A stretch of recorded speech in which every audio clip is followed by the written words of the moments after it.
Hello everyone, my name is Alex. I'm a 2000 rated over-the-board chess player, and in this series we're going from 1000 to 2000 elo in chess.com rapid games, where I'll be explaining my thought process as best as I possibly can for your education and entertainment. And today we have a Caro Kann, and we'll see which line my opponent goes for.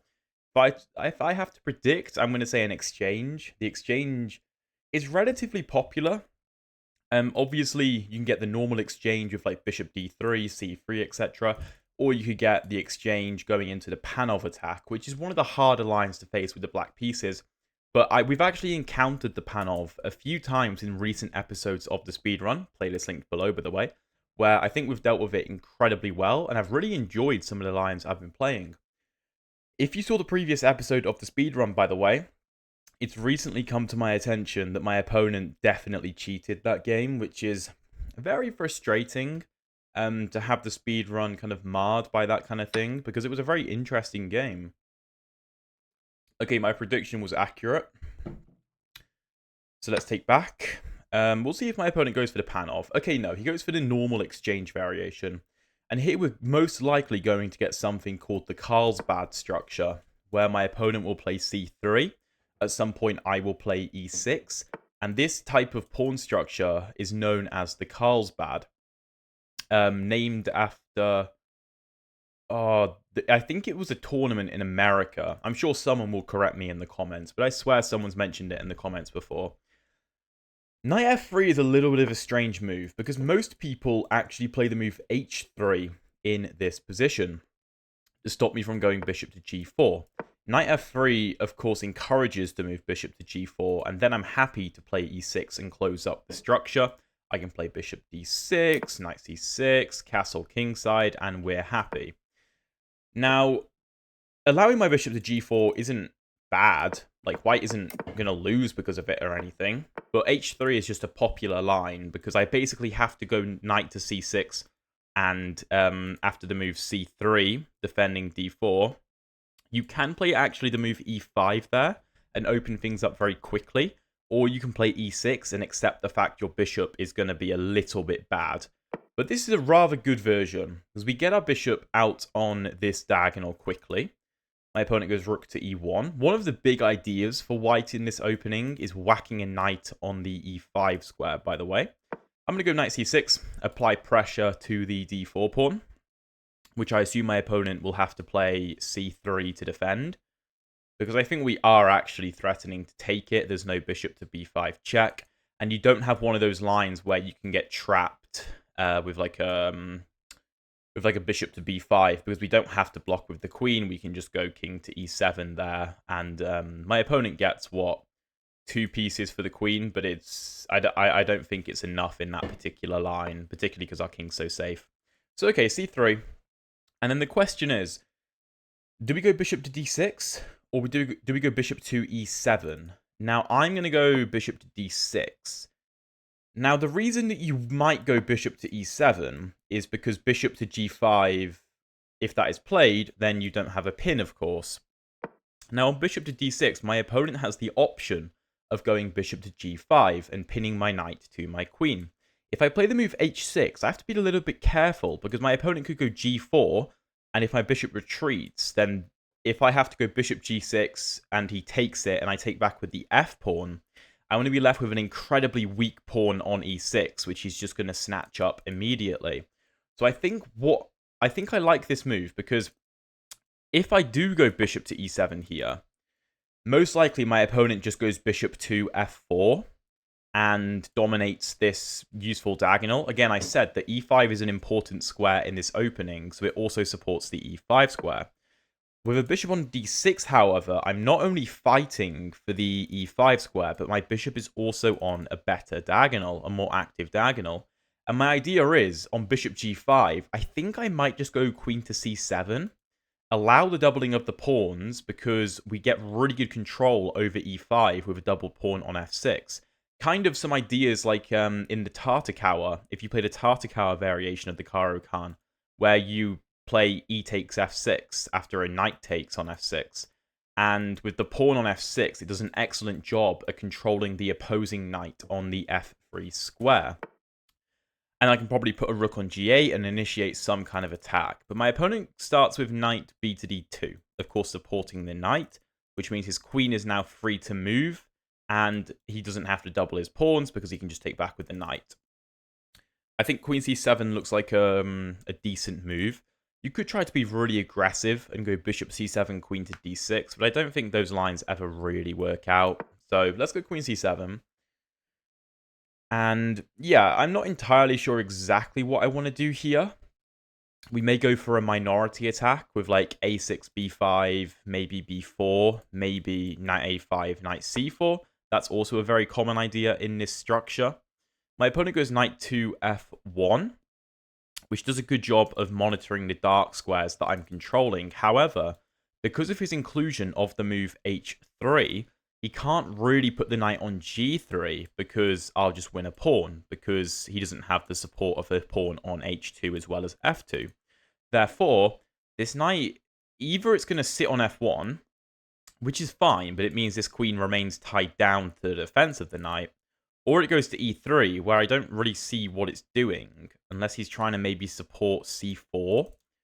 So I don't understand this move, because normally this move gets played in like an Italian or Roy Lopez to go to g3 to try and get rid of a pinning bishop on h5. But as I just said, because of our control of this diagonal, that's not really feasible, because normally in those structures you have pawns on e5 and e4, so obviously I wouldn't be able to control this diagonal. I think castling probably is the easiest thing to do here. If my opponent goes bishop to g5, though, that is a little bit uncomfortable. I don't really want to have to retreat the knight to d7. So what I think I'll do is I'll start with the move a6 and remain flexible. If my opponent does want to go bishop g5, which may be his intention, maybe I just push b5 and invite my opponent to double my pawns so we can maybe go for some kind of attack. Interesting, the possibilities here, because we don't want to overcommit too much on the queen side if we want to allow this doubled pawn structure, because we would most likely want to castle queenside if we want to attack kingside, although the e7 square could actually be quite safe, especially with a pawn on f6. So my opponent does go bishop g5. By the way, if you're enjoying this video so far, I'd really appreciate it if you could drop a like and subscribe if you haven't already. It really helps to motivate me to keep making these videos, and we are well on our way to 10k in like the next few months, I think. 10k subs, which would be pretty awesome. Pretty awesome. Never really expected anything like that. I know we're a fair way off at the moment, but like, I don't think it'll take anything insanely special. So, what do we do about this? What do we do? It would be an idea to play the move h6, to be fair, and invite the trade. Would be an idea, because we also take our pawn off of the h7 square, which means that it's not vulnerable to my opponent's light squared bishop. I do, however, have to be a little bit careful about the move g4 in those lines, though. Because if my bishop has to drop back to g6, if bishop takes, I don't want to have to take back with the f-pawn, because again, e6 would become incredibly weak and probably just fall. So, I also don't want to have to move my bishop back or retreat my queen, because that's a massive waste of time.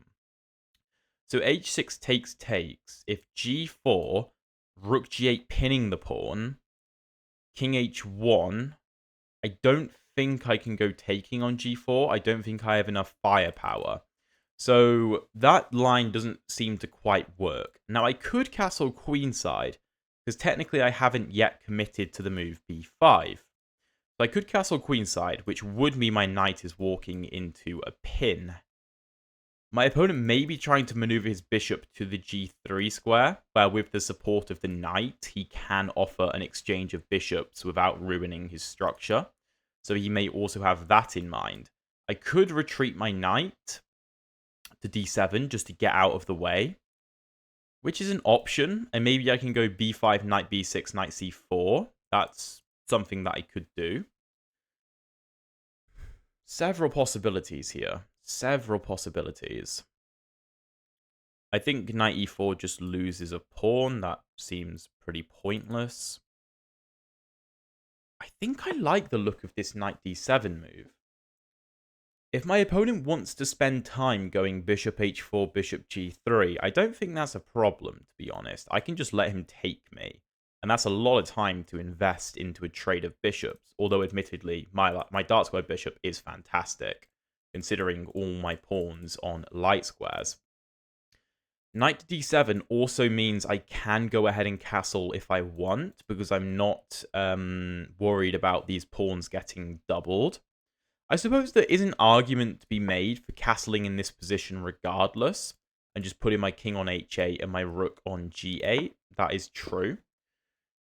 But, I don't know.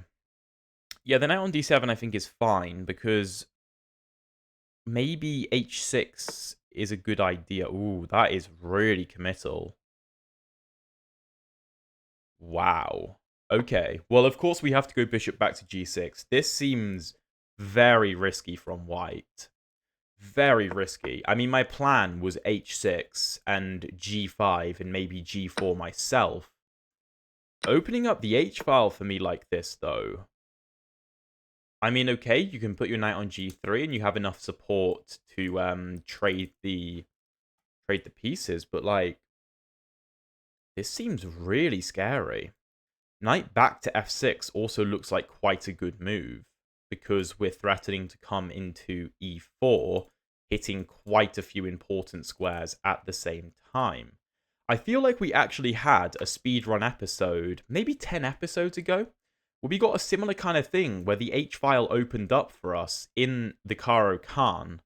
I think we ended up castling queenside in that game.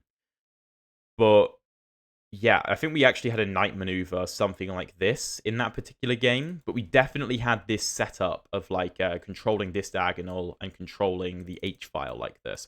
I'm going to play the move knight to f6, because I think it forces my opponent to take, which I think is an improvement to our structure, because like I said, a pawn on f6 is actually a really useful asset, because it dominates the movement of this knight. We could even maybe play the move g5 to further control the dark squares. Now, if my opponent doesn't take, then I'm most likely going to play the move knight to e4 with relatively dire consequences, especially if I can play f5 to lock the knight in place. And that would keep the e-file shut, so my e-pawn wouldn't be a problem. Now, my opponent may play knight to d2 to try to control the e4 square and stop me from going knight to e4. That might be one of the better ideas in this position for white. And then maybe we castle queenside. Okay, my opponent takes. So let's take back. Let's take back. This looks very nice, because my bishop is completely unopposed. We have excellent control of the center because of all our pawns. This knight can't really do anything. This knight also can't do a whole lot. I mean, it can come forward a bit, but where's it going from there? Like, there's no way good for it to go. And we kind of have a free hand. Okay, queen d3. You should notice the fact that this pawn may be overloaded. Like, maybe he's trying some big, I don't know, attack like this, but we just have queen f7, so that's not a problem. Good to be aware of, though. We could play the move f5, trying to open up the g-file. Yeah, we give away the e5 square, but like, we have decent control over that square anyway.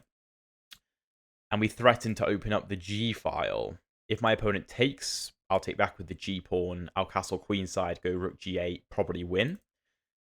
If he allows me to take, opening up the h-file looks very good, although less good than opening the g-file.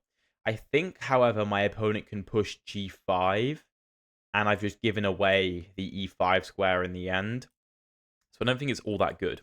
Now, if we castle queenside, I expect the move c4 from my opponent, trying to open things up against my king. We could go knight to b4 there, and that actually looks winning. So that makes me happy to play the move castle queenside. The reason I think knight b4 is winning... okay, yeah, b4 is fine. I assume this is the idea of some sort. Is if c4, knight b4, we hit the queen, but also our queen opens up to the attack of c4. And whether we take with the pawn or the queen, depending on circumstances, that should be good.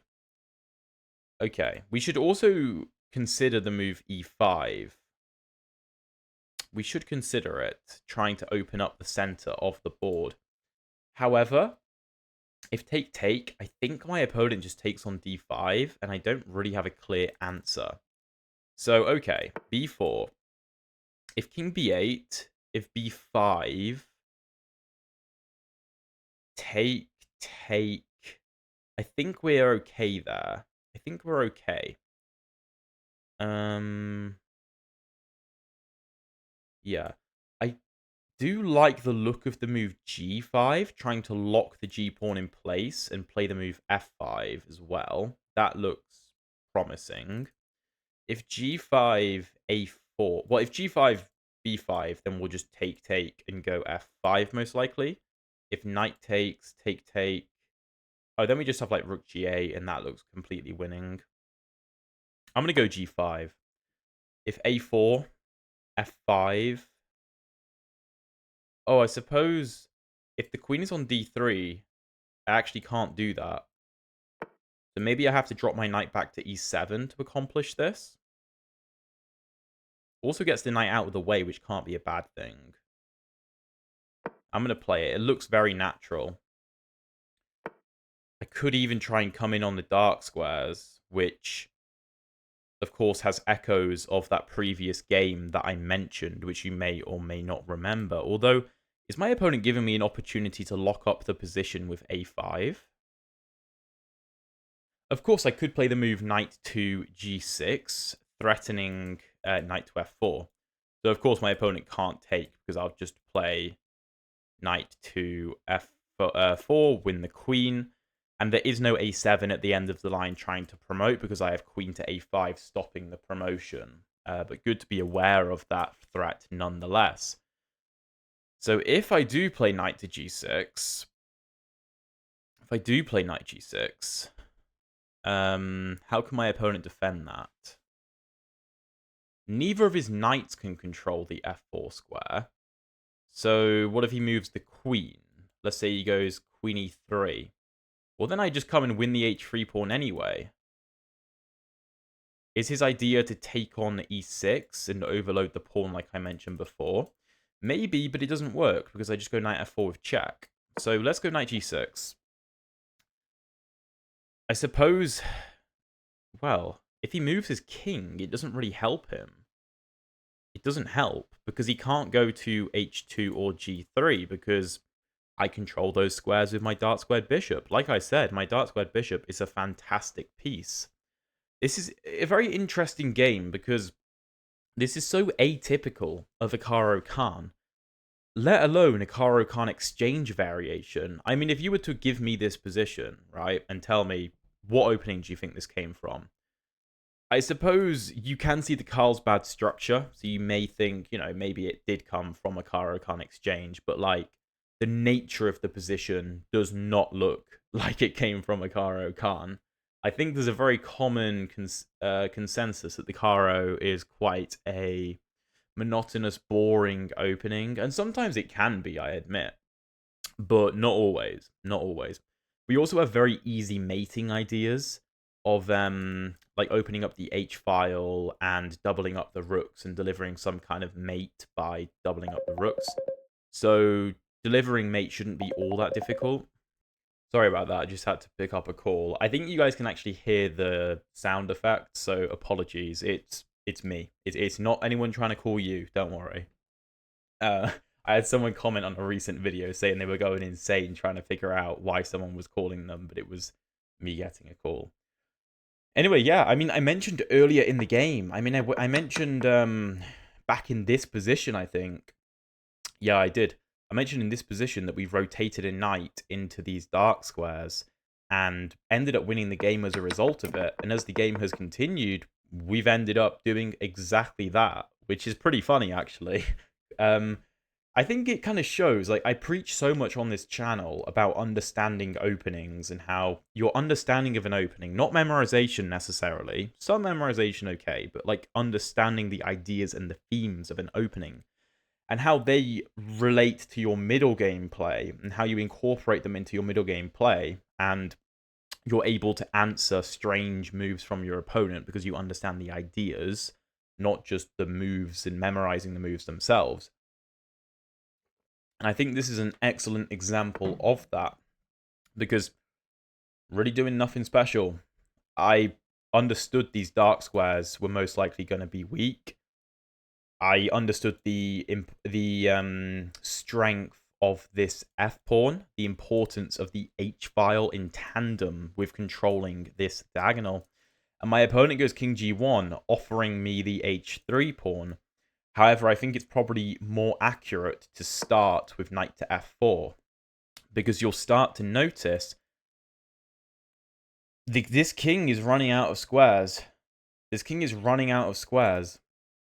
So, okay. Knight to h3 and knight to d3 is the threat. Both of them are threats. My opponent, again, does not have time to take, because I will take his queen, and if he pushes a7, I have queen to a5. The reason a7 is a threat is because my king can't go to b8, although, to be fair, I do also have to move king d7, opening up the rook's defense of a8 in that position. So I have two ways to stop that. But that's a common way to force a promotion in these these queenside castle positions. So it's worth, again, noting. So yeah, I mean, where does this queen even go? The queen doesn't have all that many squares. I'm not really threatening to take on c3, because, you know, let's say the queen went to d1 and I took on c3, then I'm just going to get hit with rook c1 and lose my queen. So I'm obviously not going to do that, but the c3 pawn will be weak.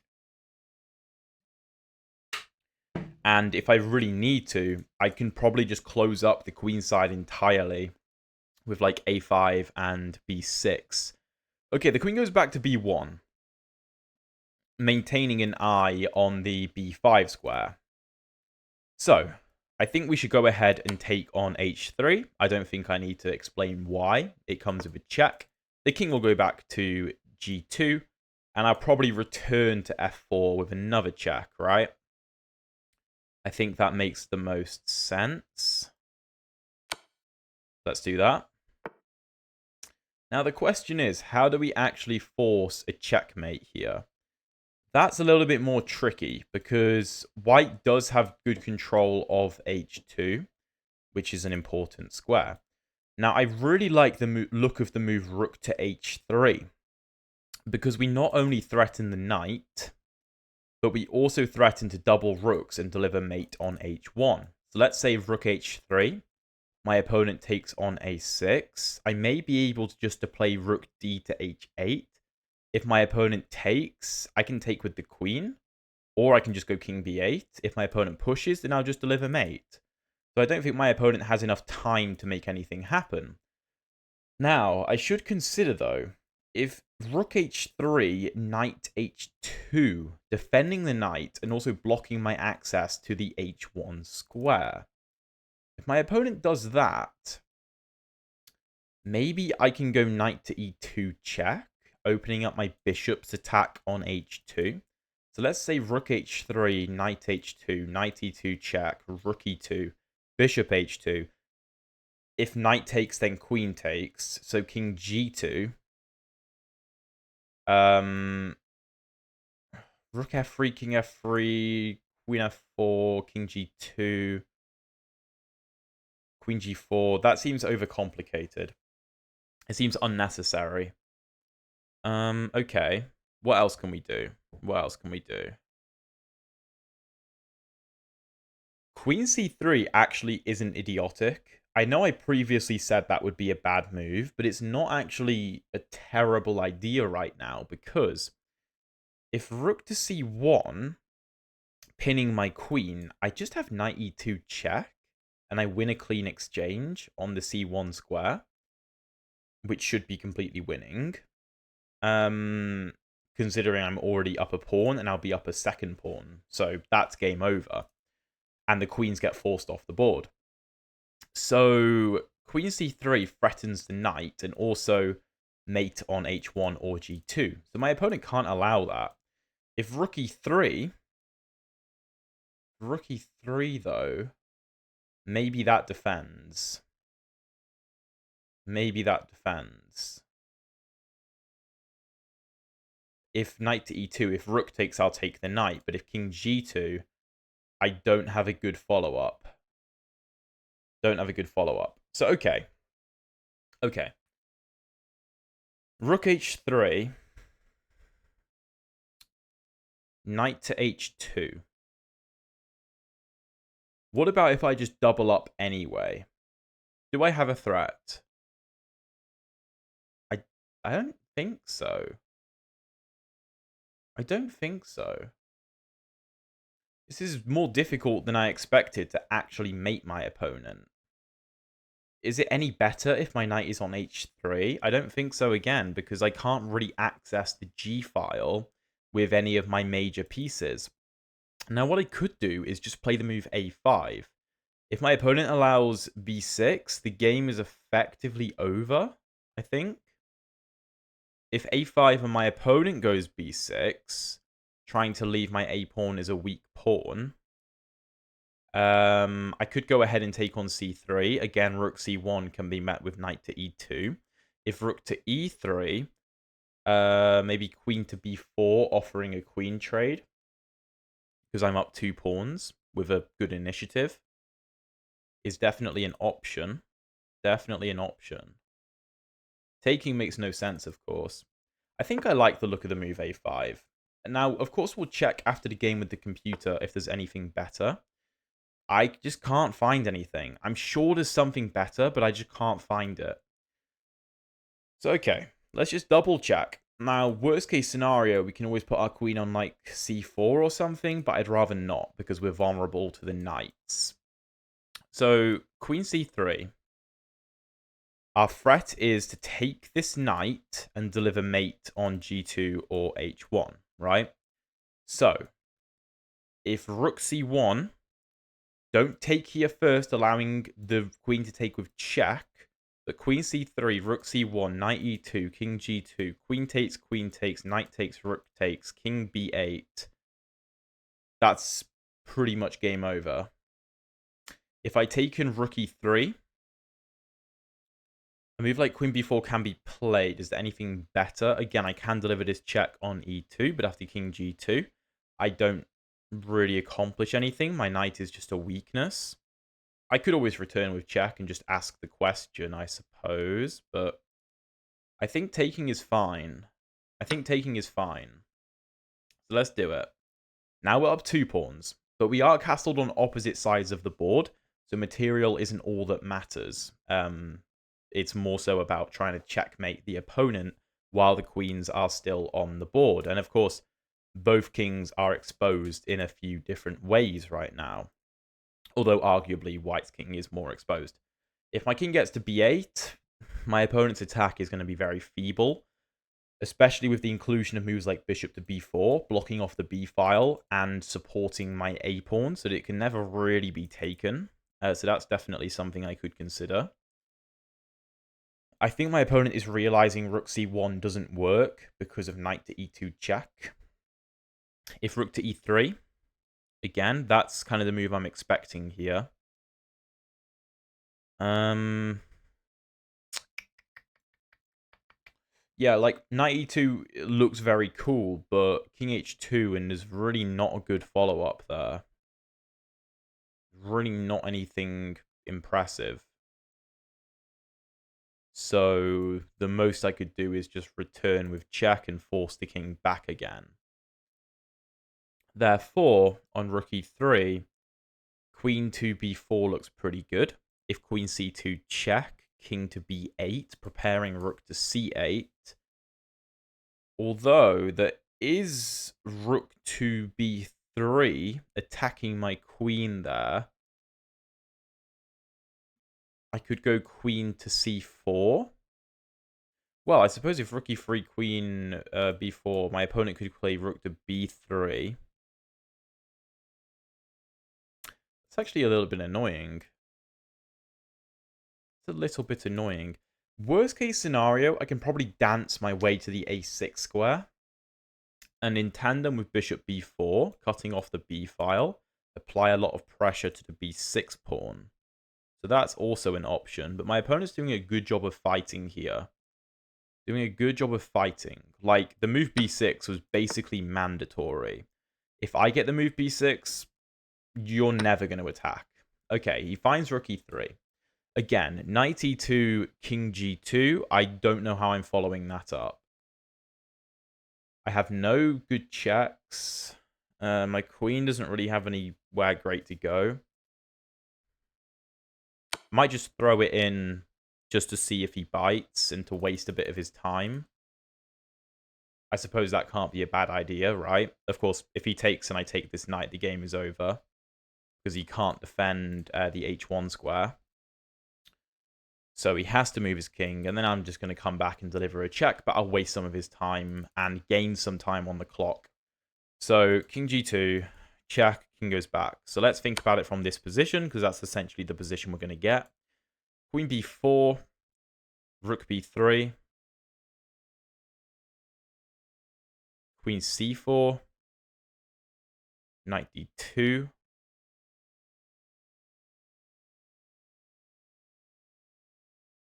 queen e2, rook e3,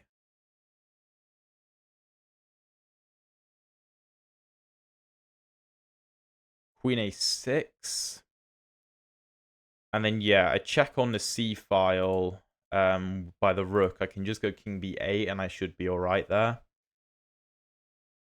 Maybe it's not even worth venturing into e2. I don't think I've really accomplished anything there. Although I do force the rook away from the queen side for a move. Because it looks... Oh, no, you can't let my queen hang around. Oh, wait, no. Wait, no, I'm winning there. Hold on a second. I'm completely winning there. So, okay, obviously I've delivered the check on e2, but we're going to go back to the same position anyway, because he's not going to take it, because it's suicidal. If queen b4, rook b3, queen c4, knight d2, queen e2, I have a threat. If rook back to e3, I have knight to h3 check, and I'm going to pick up the f2 pawn. If the king moves to the h file, then my knight can move with a discovered attack on the king, so I could play like knight to f2 and then pick up the rook, because I removed the defender of the rook. Okay, yeah, he does what he's supposed to do. We come back, deliver another check. He has to go back. And then queen b4. He may not go rook b3. He may play like queen c2. But that's fine. That's fine. I needed to check that one line. Although...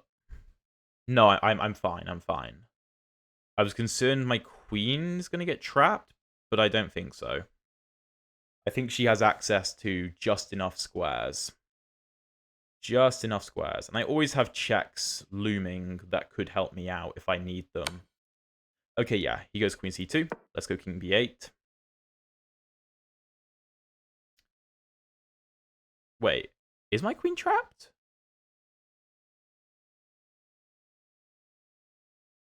Is she trapped? No. What am I on about? I have queen c4. And I access this important light square diagonal where I have a safe square on a6. It will be interesting to check with this with the computer after the game, though, because maybe there was a way to trap my queen in all the complications, but okay. Okay. Knight g3. Interesting. Interesting. Well, it controls e2. Let's start with rook c8. I think it's clearly a good move. This queen can't do anything on this diagonal, which is very, very useful. She doesn't really have that many squares herself, to be fair. I should be aware of the fact that I can play knight to h3 check and then chop this knight off if I want to. Although after pawn takes, my knight loses access to the f4 square, and my knight could very easily get trapped, so I do need to be a bit careful.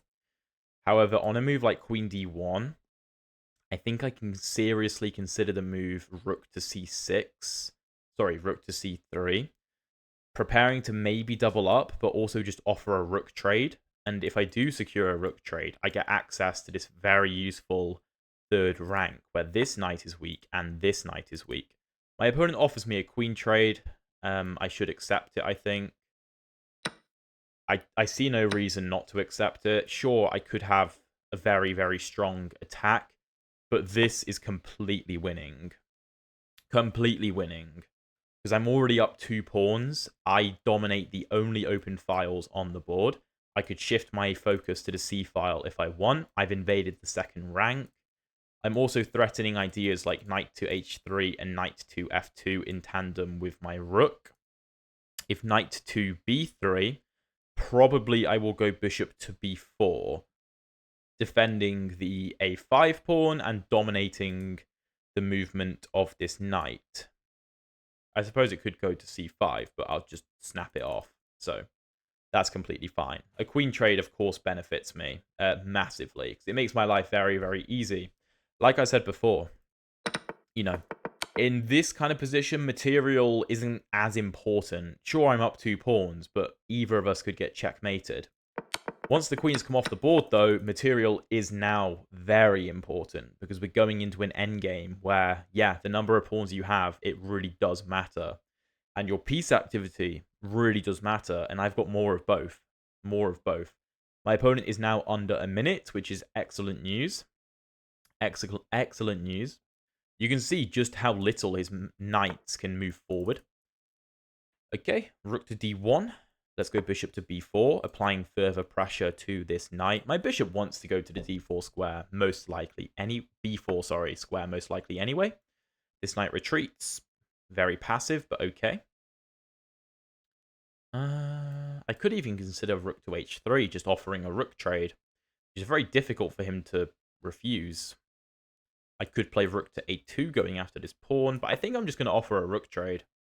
That looks pretty nice to me. Pretty nice to me. White's position is pretty paralyzed because of how active our pieces are, how much control our pawns have of the game, and obviously I've just got a fantastic rook on the f2 square. Let's come back. I expect king to f3 to try and be active, but I think we just have rook to a2 and we'll pick up another pawn. Yeah, okay. Do we have anything better? I mean, we could push and try to push again if we really want, but I don't think it's necessary. We could give a check. Wait a minute. That's almost mate. My opponent only has to move knight e3. And then I have rook to d3. Applying pressure to this knight and this pawn. I could actually... Wait, I could take this. No, I can take that.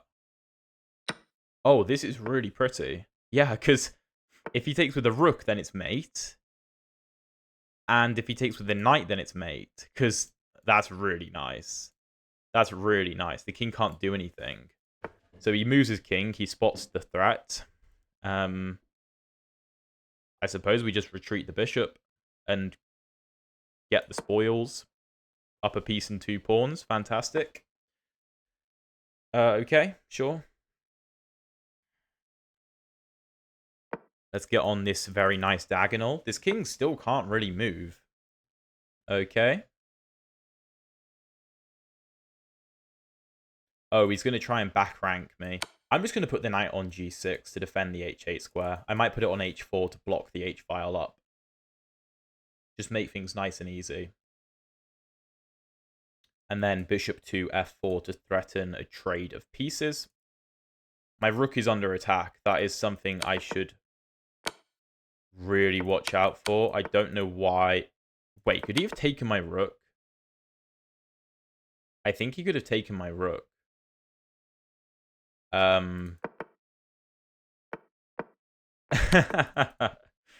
that was a little bit silly. That was a little bit really silly. Okay. I've been let off the hook there. If knight h4, my opponent can probably just take, and if take, then take. And I mean, I'm still winning, but less winning. Oh my god. Okay. Rook b2 should be good. Nah, let's just go back to c8. Let's just go back to c8. And then let's just defend. I can bring the king round this way to win the b pawn. I don't know why I'm making this such a difficult job. This should be pretty easy, but making this unnecessarily hard on myself for no reason. Okay. Knight h4 check. King e2, bishop to f4, knight c2. Okay, well now I'll just block up the h file and bring my rook over to the c file. This rook now can't really do anything because, yeah, he can go on there, but, you know, do this. There's now no knight c2 because I'll take the knight. There's also no knight g2. So if you want to avoid a trade of pieces, you have to go to the back rank, in which case I can probably come to c2, most likely. I can't believe I hung my rook. That is hilarious. Here.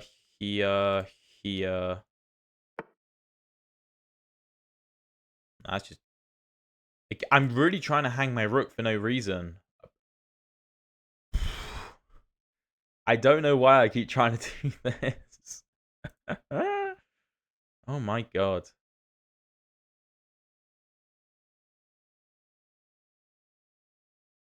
Let's just give a check.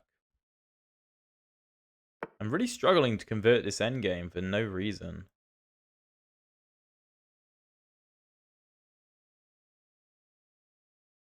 Okay, let's win the d4 pawn.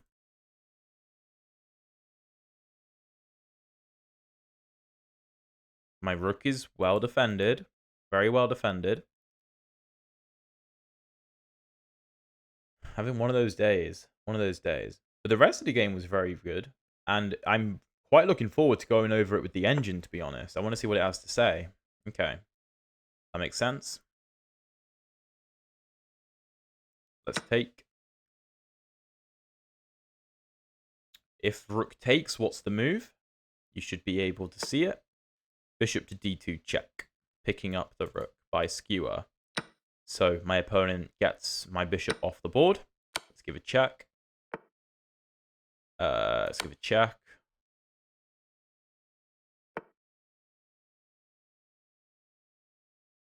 And let's go rook to b4. Of course, a rook trade ends the game. And if he takes my pawn, I'll take the b pawn, getting rid of a lot of danger. Or potential danger.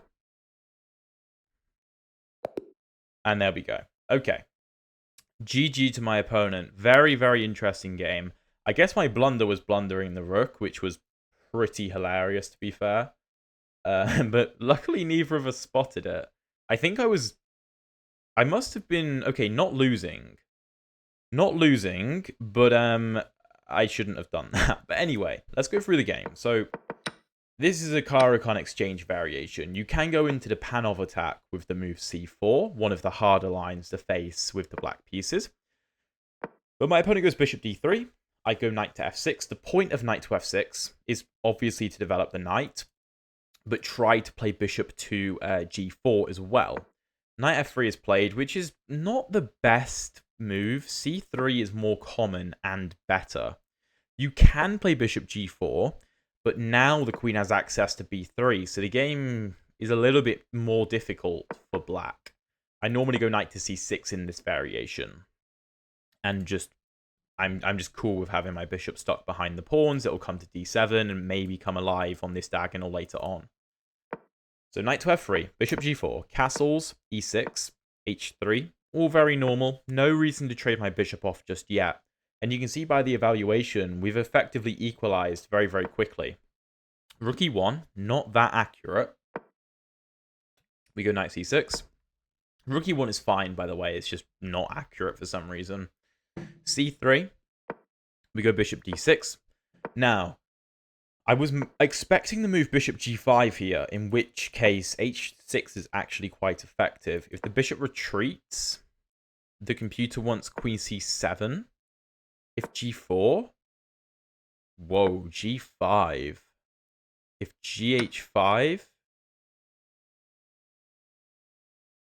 It wants rook g8, threatening to take with discovered check, and if the bishop retreats, apparently the game is just over. Because of g4. Huh. Very interesting. Okay.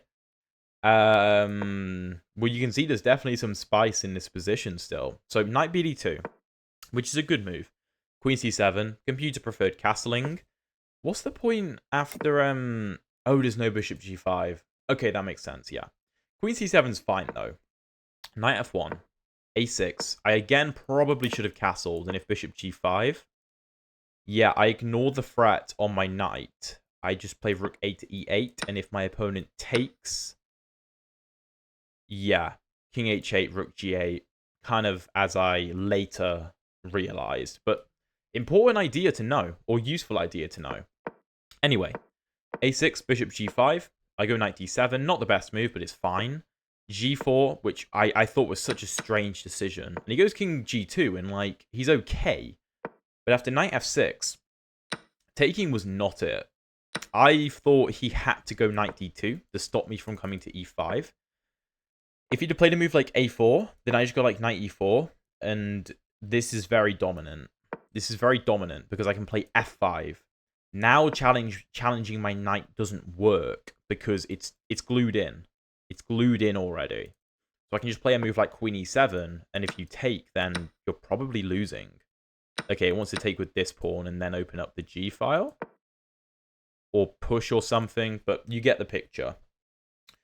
Bishop takes f6 though. My bishop is completely dominant, and this pawn is actually a big asset. So queen d3, queenside castle, a good move, okay. b4, g5, again a good move, but the computer, the past two moves wanted knight e7.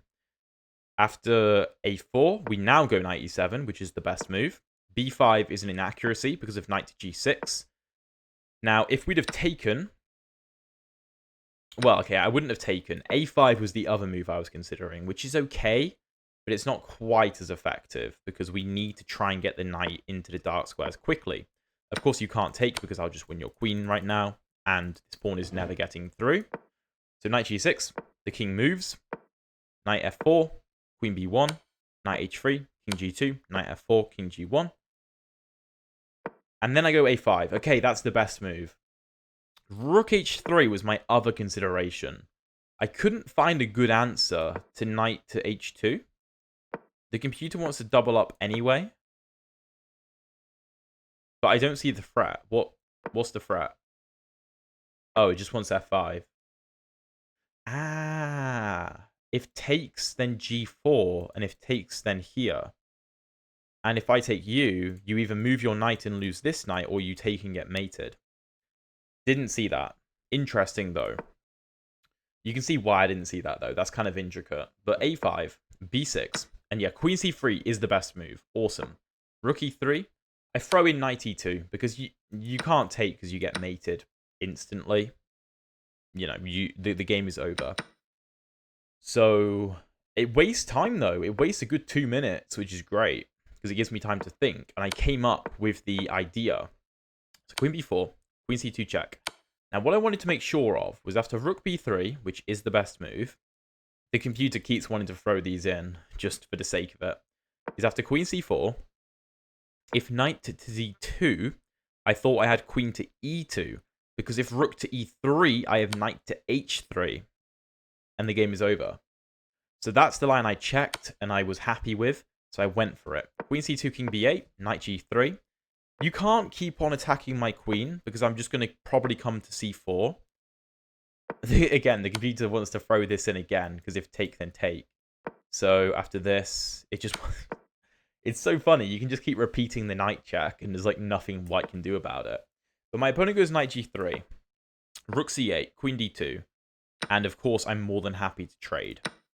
My intention, if queen to d1, was potentially rook c3, just offering a rook trade, which isn't the best move, but it's completely winning still. The computer prefers queen b2 or just queen b6.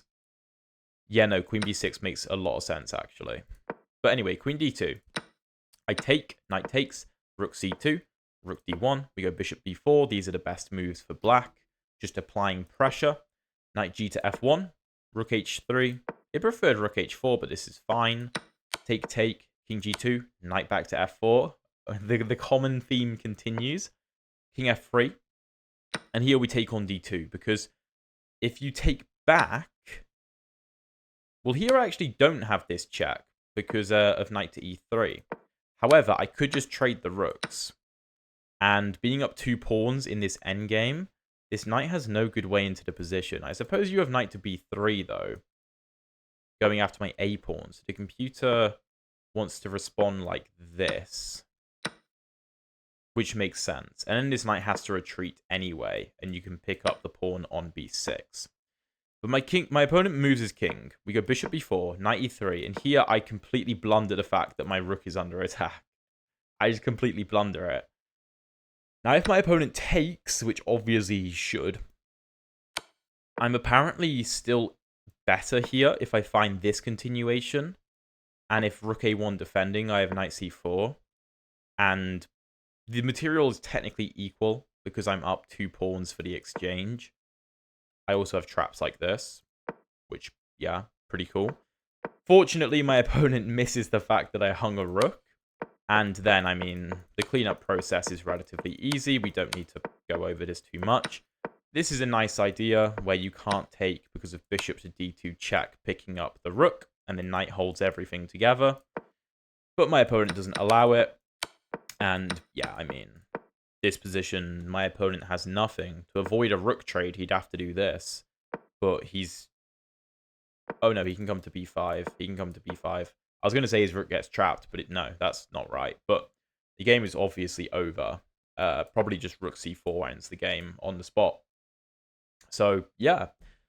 I hope you guys enjoyed this game. I hope it gave you a bit more insight into the Caro Kann, and particularly in the exchange variation, which I know a lot of people hate playing from the black side. If you want to see another really interesting Caro Kann game, check out the video that is going to appear up here. And if you want to see the previous episodes of the speedrun, check out the playlist down here. Thank you very much for watching, and I'll see you in one of those videos.